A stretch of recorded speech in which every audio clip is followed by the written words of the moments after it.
খুব খুশি হয়েছেন। আপনারা জানেন গতকাল গুরু মহারাজের চোখে একটা অপারেশন হয়েছে, সেই জন্য উনি কালকের ভিডিও বার্তা দিতে পারেননি। আশা করছি আজকে বিকালের মধ্যে ওই ভিডিও বার্তা আমরা পাবো। গুরু মহারাজের আশীর্বাদ আমরা সবাই শ্রবণ করতে পারবো।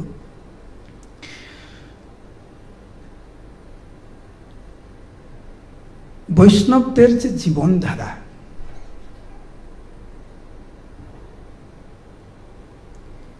এটা যথার্থ রূপে বেঁচে থাকার প্রকৃত প্রক্রিয়া বা পন্থা এবং কিভাবে মৃত্যুবরণ করতে হয়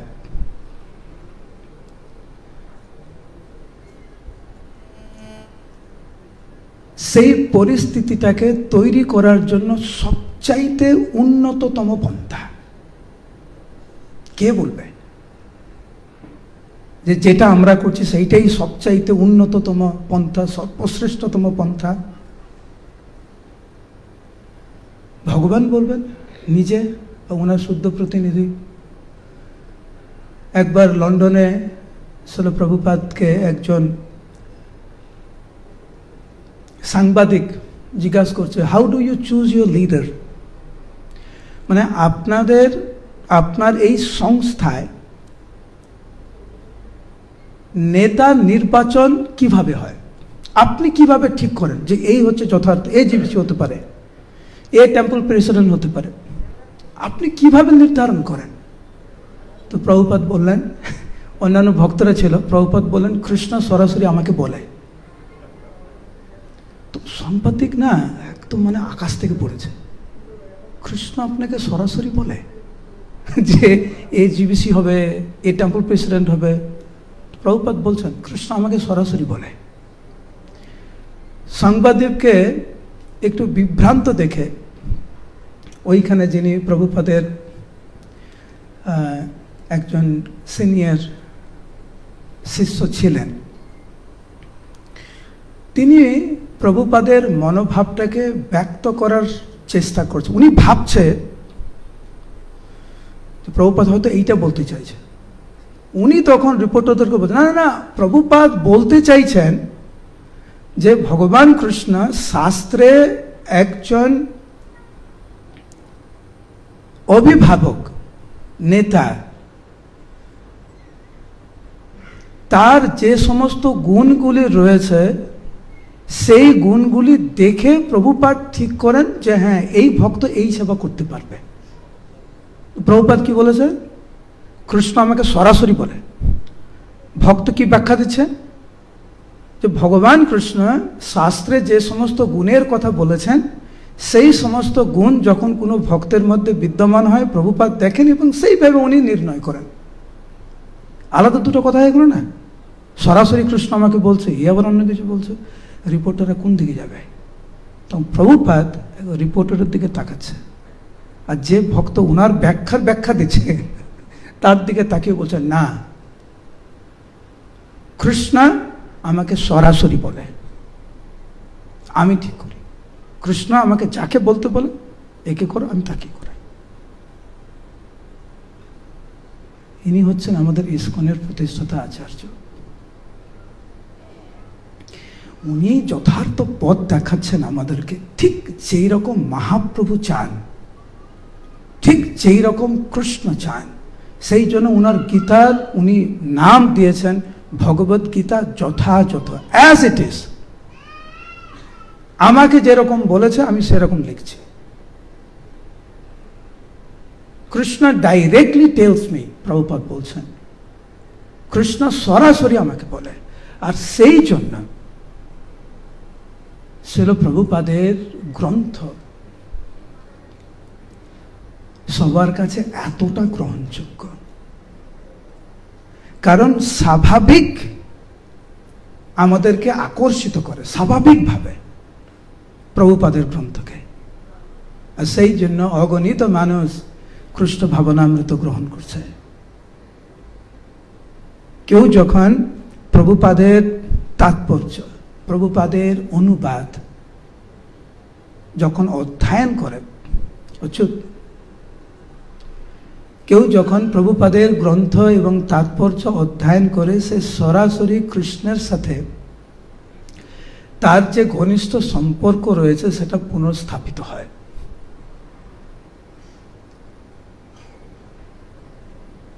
কারণ প্রভুপাদকে সরাসরি কৃষ্ণ বলে। প্রভুপাদ এক জায়গায় লিখছেন, আমার তাৎপর্য পড়ে আমি নিজেই অবাক হয়ে যাই, এত সুন্দর। আমি নিজেই পড়ছি, নিজেও অবাক হয়ে যাচ্ছে, এত সুন্দর। আর সেই জন্য ভক্তরা প্রায় দেখতেন প্রভুপাদ উনার নিজের গ্রন্থ প্রায় অধ্যয়ন করতেন, কারণ এইগুলো উনার লেখা না। আর সেই জন্য আমাদের হৃদয়কে এতটুকু টানে, এতটা টানে।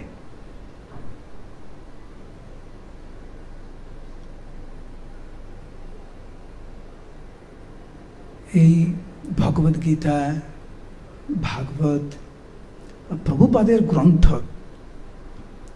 এটা কাদের জন্য? যারা কপটতার জীবন পরিত্যাগ করে শুদ্ধ সত্য জীবনযাপন করতে চায়, এটা তাদের জন্য। যারা অসৎ পথ পরিত্যাগ করে সৎ পথে থাকতে চায়, তাদের জন্য। যারা মানব জীবন সার্থক করতে চায়, যারা ভালো ভক্ত হতে চায়, যারা গোলক বৃন্দাবনে যেতে চায়, তাদের জন্য। এবং আমরা দেখছি কিভাবে শিল প্রভুপাদের এই গ্রন্থের মাধ্যমে সারা বিশ্ববাসী আজকের ভগবানকে স্বীকার করছে, কৃষ্ণ ভাবনামৃতকে স্বীকার করছে।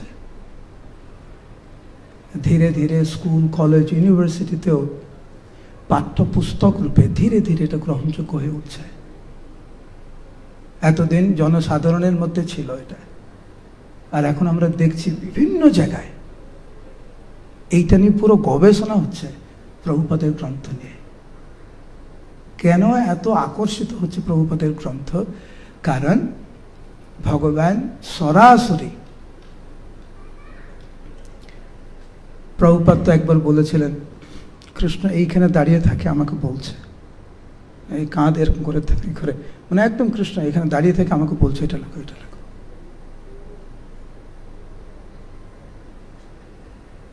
ব্যক্তিগতভাবে আমার জীবনে আমি দেখেছি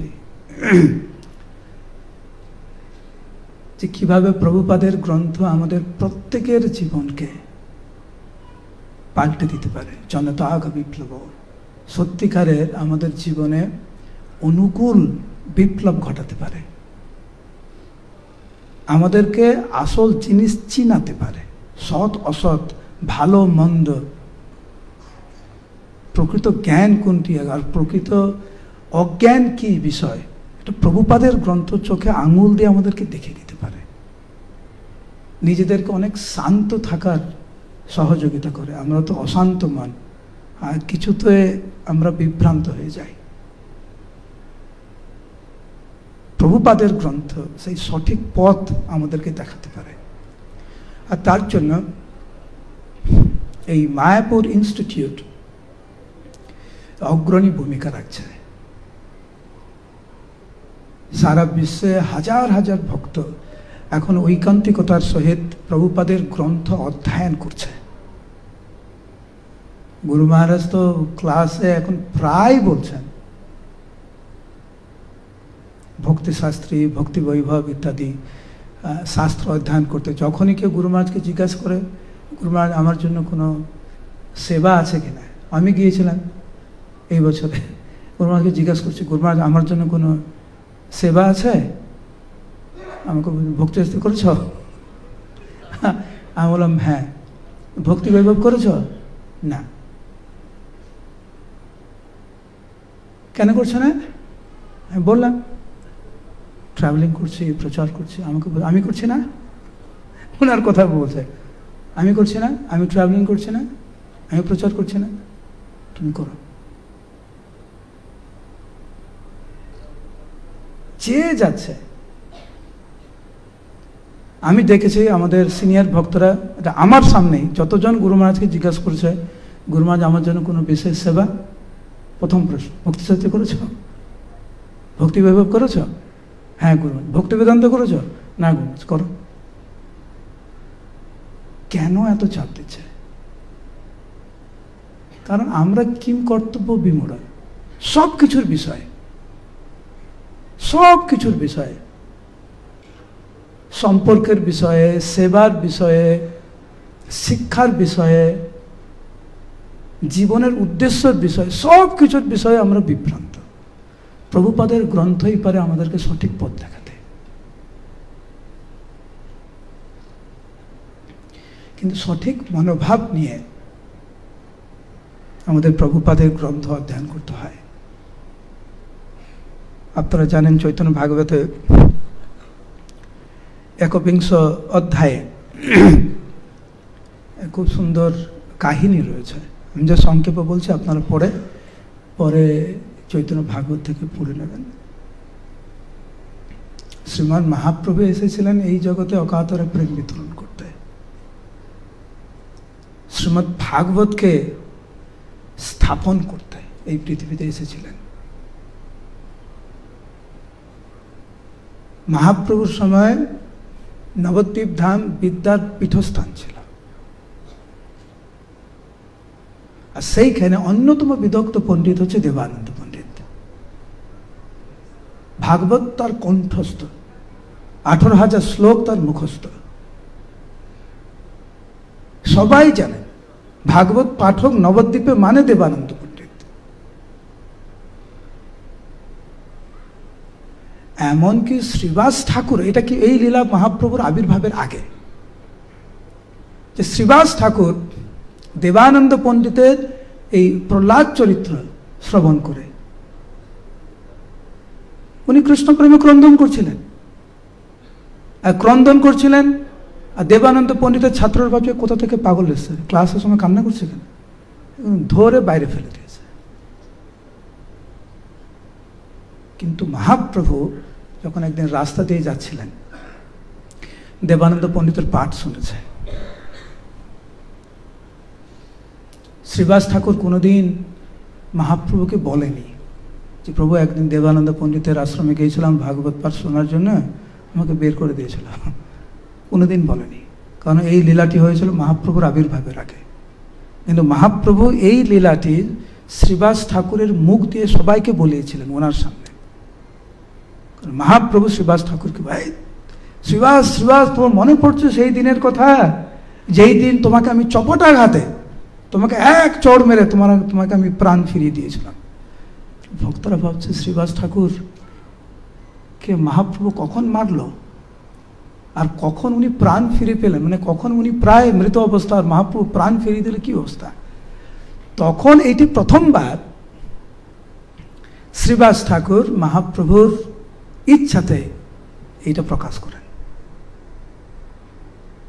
তো যখন মহাপ্রভু দেবানন্দ পণ্ডিতের ভাগবত পাঠ দূর থেকে শুনেছে, মহাপ্রভু অত্যন্ত ক্রোধান্বিত হলেন। ভাগবত কণ্ঠস্থ, 18,000 শ্লোক কণ্ঠস্থ। শুধু তাই নয়, ভাগবত অনুযায়ী পরম সুশান্ত বিপ্র মোক্ষ অভিলাষ জ্ঞানবন্ত তপস্বী আজন্ম উদাসীন। পরম সুশান্ত, মোক্ষ অভিলাষ, জ্ঞানবন্ত, তপস্বী, আজন্ম উদাসীন, মানে আজন্ম ব্রহ্মচারী, নৈষ্ঠিক ব্রহ্মচারী।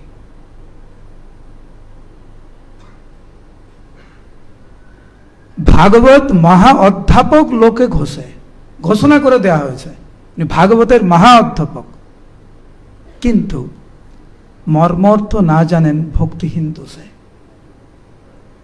ভাগবত কণ্ঠস্থ, কিন্তু ভাগবতের মর্ম বুঝতে পারল না।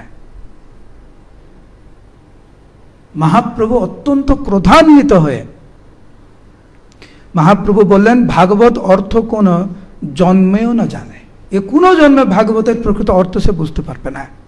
সে জানে না যে গ্রন্থরূপে ভাগবত কৃষ্ণ অবতার, ভাগবত হচ্ছে স্বয়ং কৃষ্ণ। নিশ্চিত রূপে তার সর্বনাশ হবে। মহাপ্রভু বললেন, যিনি মুই মোর দাস আর গ্রন্থ ভাগবতে যার ভেদ আছে তার নাশ ভালো মতে। যিনি ভগবান কৃষ্ণ, ভাগবত এবং ভগবানের সত্য প্রতিনিধির মধ্যে ভেদ ভাব যার আছে, তার সর্বনাশ হবে। তো একটি বিষয় হচ্ছে কেবলমাত্র ভক্তির মাধ্যমে ভাগবতকে হৃদয়ঙ্গম করা যায়। ভাগবত কেউ যদি কণ্ঠস্থও যদি করে, সে ভগবানের ভক্ত নাও হতে পারে। সেই জন্য যাও পড়ো ভাগবত বৈষ্ণবের স্থানে। আর এইখানেই হচ্ছে এই মায়াপুর ইনস্টিটিউটের বৈশিষ্ট্য। কোনো না কোনো বৈষ্ণবের তত্ত্বাবধানে গীতা ভাগবত পড়ানো হয়, অধ্যয়ন করানো হয়।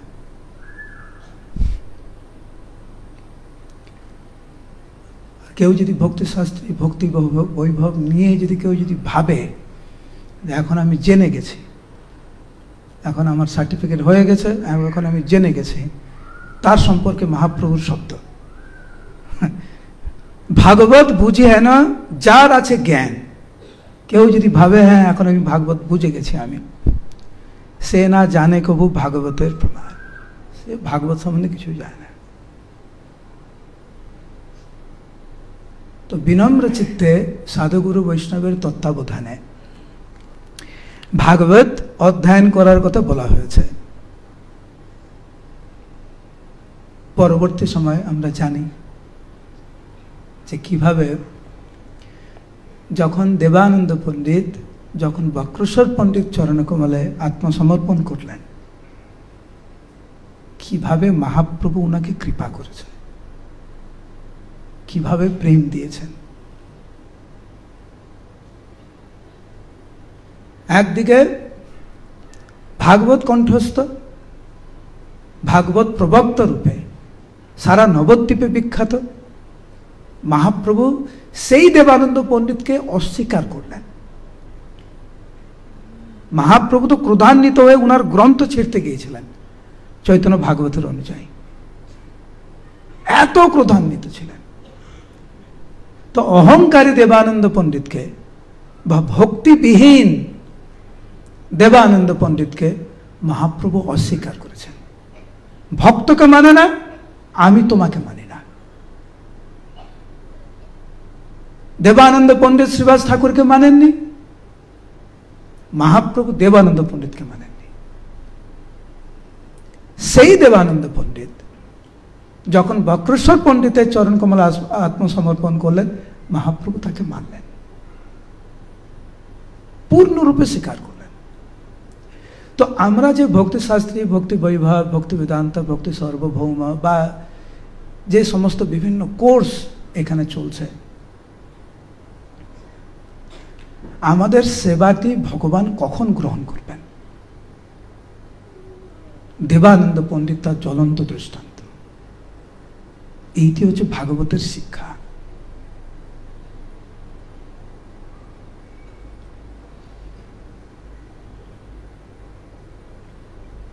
ভাগবত যেভাবে শুরু হয়েছে, দেবানন্দ পণ্ডিতের যদি আমরা উদাহরণ নেই, তাহলে আমরা দেখব সৌনকাদি ঋষি বীরেন্দ্ররা, পরীক্ষিত মহারাজ, সুত গোস্বামী আদি, তারা ভাগবতকে কিভাবে দেখেছেন, কিভাবে গ্রহণ করেছেন। আমাদের জীবন যদি আমরা সার্থক করতে চাই ভাগবতকে কেন্দ্র করে, তাহলে দেবানন্দ পণ্ডিত এবং বিশেষ করে ভাগবতের প্রথম কয়েকটি অধ্যায় অত্যন্ত গুরুত্বপূর্ণ। তো এইখানে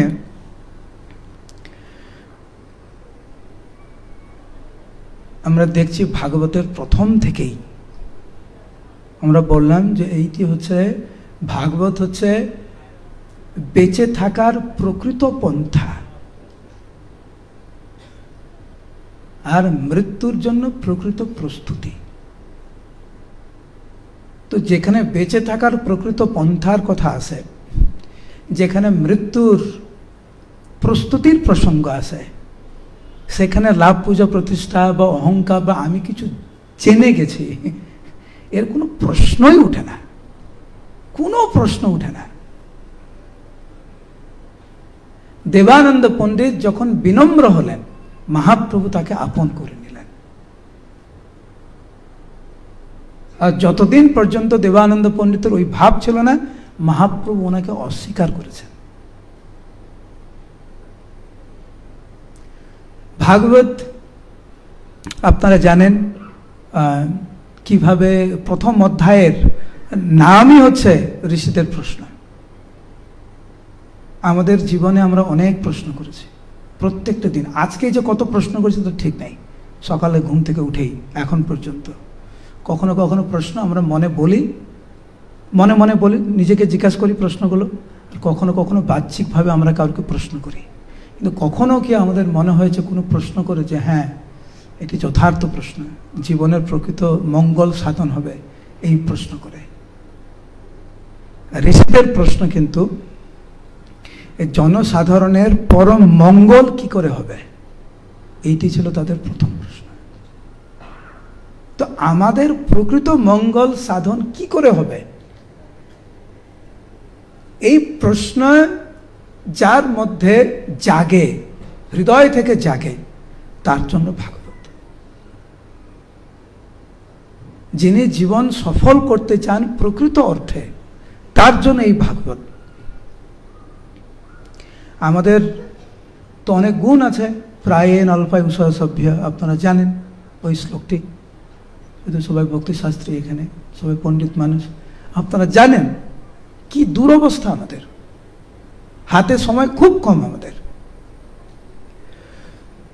একদিকে যেরকম আমাদের আয়ু কম, আমাদের ধৈর্য কম, আমরা খুব রাগী আর খুব সহজে ভেঙে পড়ি, খুব সহজে কি হবে আমার, কি হবে, কে দেখবে আমাকে, কোথায় নিরাপত্তা, কোথায় আশ্রয় পাবো, এরকম আমাদের মনোভাব। আর অপরদিকে পুরো বিভ্রান্তিকর পরিস্থিতি, তর্ক প্রতিষ্ঠা সুতয় বিভিন্ন, নশো ঋষির ইয়স্য মতম ন ভিন্ন। একজনের কাছে যাবেন, একজন এক এক রকম পন্থা বলবে, যেমন সুবুদ্ধি রায়কে বলেছে, এক একজন এক এক রকম করে বুঝাচ্ছে। তো সেই জন্য আমাদের পরিস্থিতি খুব জটিল। আর এই জটিল পরিস্থিতিতে শ্রীমদ্ ভাগবতী পারে, ভগবদ গীতাই পারে আমাদের প্রকৃত পথ প্রদর্শন করতে।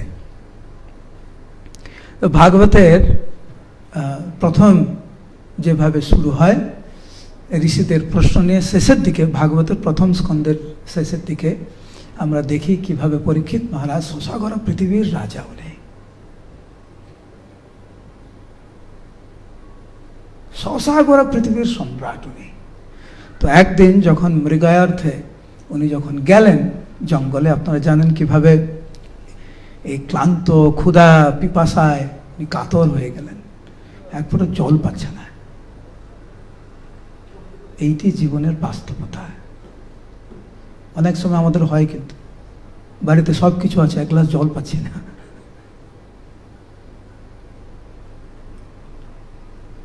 পৃথিবীর সম্রাট মহারাজ পরীক্ষিত একটু জল পাচ্ছে না, এইটি বিধির বিধান। আর আমরা অভিযোগ করি, আমার কেন এটা হলো, আমার কেন ওটা হলো, এইটা আমার সাথে কেন হলো। শশাগর পৃথিবীর সম্রাট এক গ্লাস জল পাচ্ছে না, চেয়েও পাচ্ছে না। এইটি ভাগবতের শিক্ষা। এই জগতের প্রকৃত স্বরূপ আমাদেরকে বুঝতে হবে, এইটি বাস্তবতা, এইটি স্বাভাবিক। প্রভুপাদ বলছেন প্রকৃতির নগ্ন রূপ দেখালে আপনি, এইটা প্রকৃতির নগ্ন রূপ। আত্মীয় স্বজন, পরিবার, স্ত্রী, পুত্র সব কিছু থেকেও একাকী মনোভাব। কে আমাকে দেখবে, এই দুশ্চিন্তা এই জগতের স্বভাব। পরীক্ষিত মহারাজ জল পাচ্ছে না, উনি গিয়েছেন এই সমীক ঋষির আশ্রমে, বলছে একটু জল চাইছে, উনি জল দিচ্ছে না। যদিও প্রভুপাদ বলেছেন ভগবান এই লীলাটি করালেন যাতে উনি পরীক্ষিত মহারাজকে তাড়াতাড়ি ভগবত ধামে নিয়ে আসতে পারেন। কিন্তু এর মাধ্যম দিয়ে কিন্তু আমাদেরকে শিক্ষা দিচ্ছে, যারা ভাবছেন আমাদের অভাব রয়েছে, ভালোবাসার অভাব আমরা অনুভব করি, নিরাপত্তার অভাব আমরা অনুভব করি, শান্তির অভাব আমরা অনুভব করি। এটা স্বাভাবিক। ভাগবত সেই পথ আমাদেরকে দেখাতে পারে যার মাধ্যমে আমরা প্রকৃত নিরাপত্তা, প্রকৃত আশ্রয়, প্রকৃত ভালোবাসা আমরা পেতে পারি। এইটি ভাগবতের শিক্ষা। তো উনি যখন জল পেলেন না,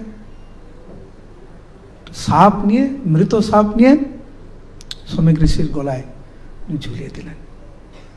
আমরাও করি যখন রাগ হয়। কিছু কিছু রাগের প্রতিক্রিয়া কথা বলা বন্ধ, ইংরেজিতে বলে সাইলেন্ট ট্রিটমেন্ট। তোমার সাথে আমার রাগ, তোমার সাথে আমার কোনো কথা নেই। কেউ কেউ বাড়িতে জিনিসপত্র ভেঙে ফেলে, রাগের প্রতিক্রিয়া, জিনিস নষ্ট করে দেয়, সম্পত্তি নষ্ট করে দেয়। এরপরে ভয়ানক রূপ বৈষ্ণবদের নিন্দা করা। আর দিনের শেষে, সব শেষে কারকে খুঁজে পাচ্ছে না, কাকে দোষারোপ করবে? সব ভগবানের দোষ। তোমার জন্য হয়েছে এসব, তুমি কোথায় ছিলে? হ্যাঁ, আমি আজকে ষোলমালা জপ করছি, আমার এরকম হয়ে গেল। আরে পৃথিবীর সম্রাট এক গ্লাস জল পাচ্ছে না, আমি আপনি কোথায়? পরীক্ষিত মহারাজ ক্রোধান্বিত হয়ে মৃত সর্প শ্রমিক ঋষির গলায় ঝুলিয়ে দিয়ে ঘরে চলে আসলেন। তারপরে আপনারা জানেন কিভাবে শৃঙ্গী ওনার সন্তান, শ্রমিক ঋষির সন্তান, ক্রোধান্বিত হয়ে অভিশাপ দিলেন। 7 দিনের মাথায় এই তক্ষক সর্প দংশন করে পরীক্ষিত মহারাজ দেহ রাখবেন। এটা ছিল পরীক্ষিত শৃঙ্গীর সংস্কৃতি। না বুঝে শুনে অভিশাপ দিয়ে বসলাম। কিন্তু পরীক্ষিত মহারাজের সংস্কৃতি ছিল অন্য কিছু। যখন পরীক্ষিত মহারাজ যখন শ্রবণ করলেন যে আমাকে অভিশাপ দেওয়া হয়েছে, পৃথিবীর সম্রাট উনি, প্রভুপাদ বলছেন উনি যদি চাইতেন উনিও অভিশাপ দিতে পারতেন। কিন্তু এই অভিশাপের যে পরিস্থিতিটাকে কত অনুকূলভাবে নিয়েছে পরীক্ষিত মহারাজ। ভালো হয়েছে, এটা আমার প্রাপ্য। আরো কঠিন পরিস্থিতির সম্মুখীন হওয়া উচিত ছিল আমার। ভগবান কত করুণাময়, এইভাবে ভগবান আমাকে কাছে টেনে নিচ্ছে। এটি ভাগবতের শিক্ষা, যে একজন ভক্ত প্রতিকূল পরিস্থিতিতে সামাল দেয় কি করে। যখন কঠোর পরিস্থিতির মধ্যে পড়ে, এমনি আমি ভালো আছি, আপনি ভালো আছেন, সব ঠিক আছে, হরি বল, হরে কৃষ্ণ, কিন্তু যখন শুনবেন ওই ভক্ত আপনার নামে কিছু বলেছে, তার সামনে যখন আপনি যাবেন, তখন আপনার প্রতিক্রিয়া কেমন? এটি পরীক্ষিত মহারাজের শিক্ষা।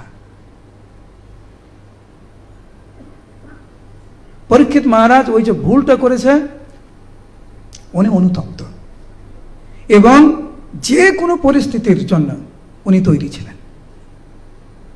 এটি ভাগবতের শিক্ষা।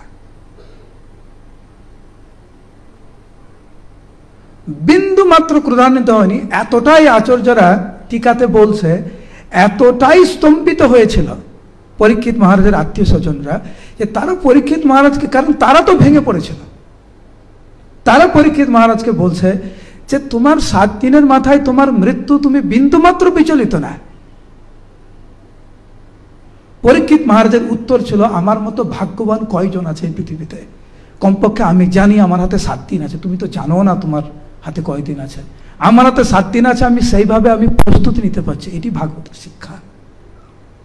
আমরা তো সত্যি করে জানি না আমাদের হাতে কয়দিন আছে।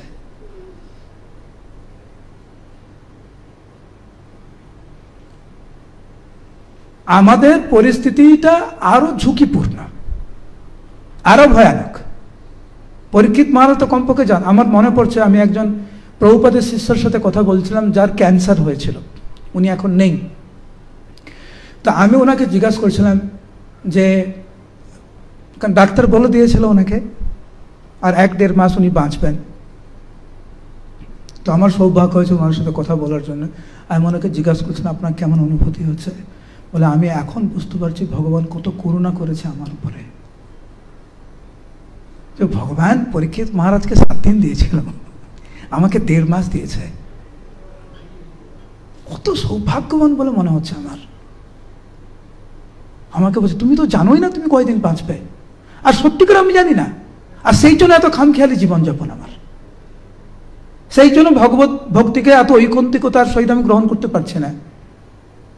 কারণ আমি ভাবছি ঠিক আছে আজকে জব ভালো হচ্ছেন, কালকে করে নেবো। এই যে কালকের করে নেবোর যে মহারোগ আমাদের মধ্যে রয়েছে, কে উদ্ধার করবে আমাদেরকে? তো প্রভুপাদের শেষে আমাকে বলছে যে আমি কত ভাগ্যবান, কৃষ্ণ আমাকে কত দয়া করেছে, বলে তোমার 1.5 মাস আগে তুমি তৈরি হয় না। আমি খুব কৃতজ্ঞ অনুভব করছি। ইন্দ্রদুম্ন মহারাজের একবার ওনার মনে স্কিন ক্যান্সার হয়েছিল, উনি সাউথ আফ্রিকাতে হসপিটালে ভর্তি ছিলেন। উনি আপনারা জানেন উনি প্রত্যেকদিন ডায়েরি লেখে। তো হসপিটাল থেকে উনি লিখছেন এরকম যে আজকে যখন আমি ঘুম থেকে উঠলাম, তারপর উনি লেখে এটা শুধু আজকের না, প্রত্যেকটা দিন আমি যখন ঘুম থেকে উঠি ভগবান এবং প্রভুপাদের চরণে আমি কৃতজ্ঞতা প্রকাশ করি যে প্রভুপাদ কৃষ্ণ মহাপ্রভু আপনার কত করুণাময়, আরেকবার আমাকে সুযোগ দিয়েছেন, আর একটা দিন আপনারা আমাকে সুযোগ দিয়েছেন আপনাদের সেবায় নিজের জীবনকে পূর্ণরূপে আত্মসমর্পণ করার জন্য। আপনাদেরকে কৃতজ্ঞতা প্রকাশ করছি। কৃপা করুন যাতে আজকের দিনটি আমি ভালোভাবে মহাপ্রভুর সেবায় নিয়োজিত হতে পারি। এইটি ভাগবতের শিক্ষা, এইটি পরীক্ষিত মহারাজের শিক্ষা। বিন্দু মাত্র বিচলিত নয়। আমরা যতই বলি নিজের দেহের প্রতি কিন্তু আমাদের অনেক টান, অনেক টান। যখন সেই ঝটকা আসবে আমাদের জীবনে, সেই প্রতিবন্ধকতা যখন আসবে, যখন আমরা শুনবো এই আর সময় নেই বেশি, ওই পরিস্থিতিটা সামাল দেওয়ার জন্য এত সহজ নয়। কিন্তু ভাগবত আমাদেরকে শিক্ষা দিতেছে। পুরো ভাগবতম আমাদেরকে মৃত্যুর জন্য তৈরি করছে আমাদেরকে। সেই জন্য প্রত্যেকটা দিন আমাদের কাছে এক নতুন অধ্যায়, এক নতুন জীবন আমাদের কাছে। প্রত্যেকটা মুহূর্ত ভগবানের কাছে পৌঁছানোর এক সুবর্ণ সুযোগ। মানব জীবন অপচয় করার জন্য নয়, মানব জীবন পরচর্চা পরনিন্দার জন্য নয়। পরীক্ষিত মহারাজ যদি চাইতেন উনিও সংগ্রাম করতে পারতেন। সেই অলৌকিক শক্তি, সেই আধ্যাত্মিক শক্তি পরীক্ষিত মহারাজের মধ্যে ছিল। কিন্তু সেই অলৌকিক শক্তি, সেই আধ্যাত্মিক শক্তি সাধুগুরু বৈষ্ণবের কৃপায় অত্যন্ত বিনম্র চিত্তে, সেই আপাত দৃষ্টিতে আমাদের কাছে যেটা প্রতিকূল পরিস্থিতি মনে হয়েছে, পরীক্ষিত মহারাজের কাছে সেটা অনুকূল পরিস্থিতি, ভগবানের কাছে যাওয়ার এক সুবর্ণ সুযোগ পরীক্ষিত মহারাজ এইভাবে গ্রহণ করেছিলেন।